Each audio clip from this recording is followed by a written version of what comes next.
Welcome back. Look what we got. Biden and Putin sitting in a tree. Kissing.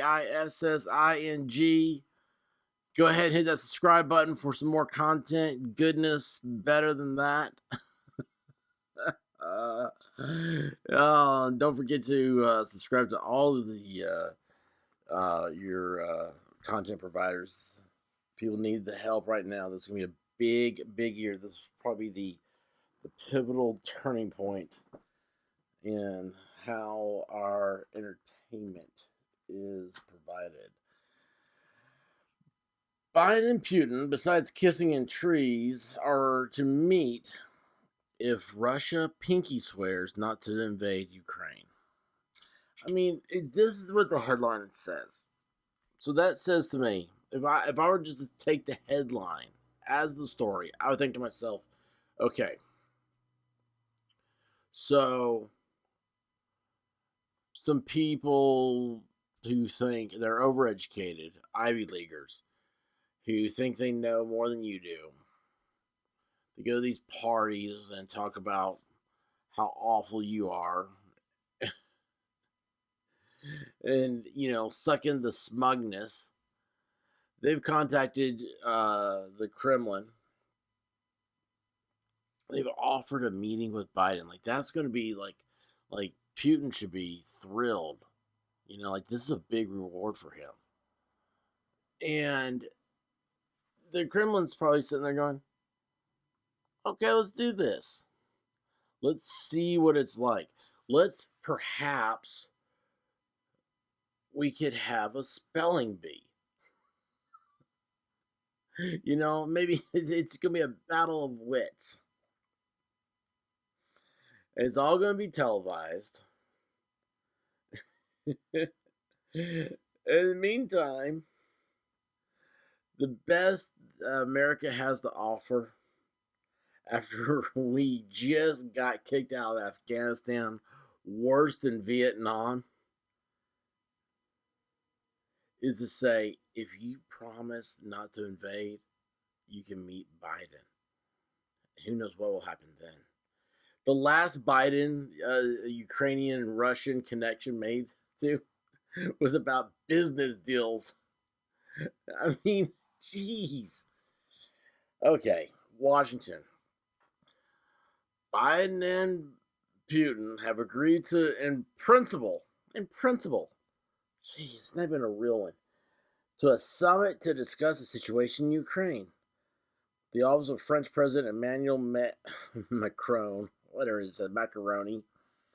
The development announced in a statement by the palace after Macron spoke to each leader separately. I mean, dude, this guy is he's like running around making phone calls. He's the guy that was given a pencil and he has to write down everybody's order.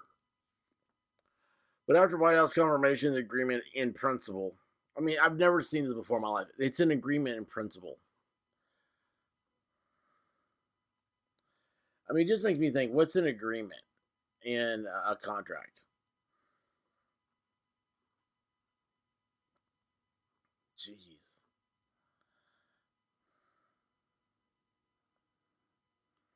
Anyway. Three sources, including the White House, two White House officials. It's like the guy who takes out the trash and the person who changes the light bulbs, said a final decision on such a summit would be made only after further talks between Secretary of State Blinken, I forget, that guy's an American, and the Russian Foreign Minister Sergei Lavrov. The Biden administration has repeatedly said it's open to a meeting with Putin. The sources noted before emphasizing that nothing has changed regarding the United States' conclusion that a Russian invasion of Ukraine was imminent.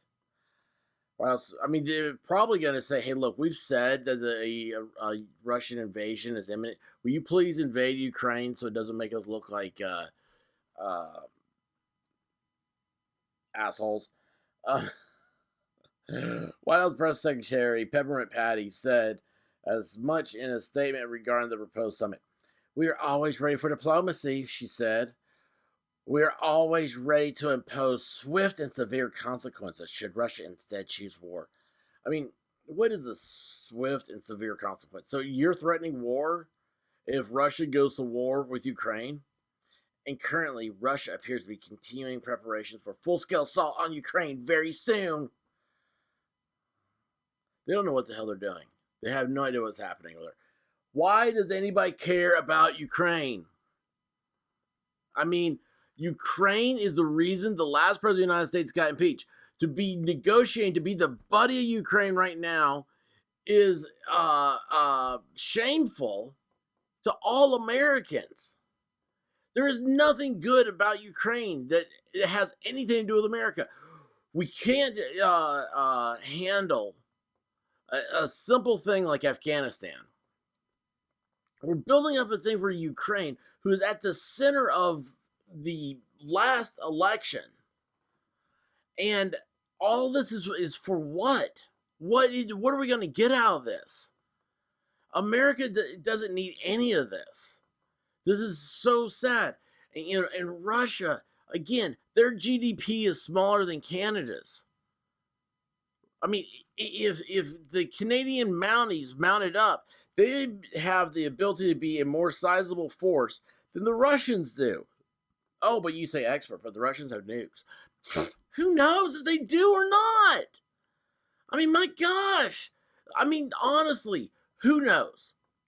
They say they do. Here's the thing about Russians. You never trust a Russian. You don't talk to them. You don't do anything to them. Unless you're getting them liquored up and prostituted.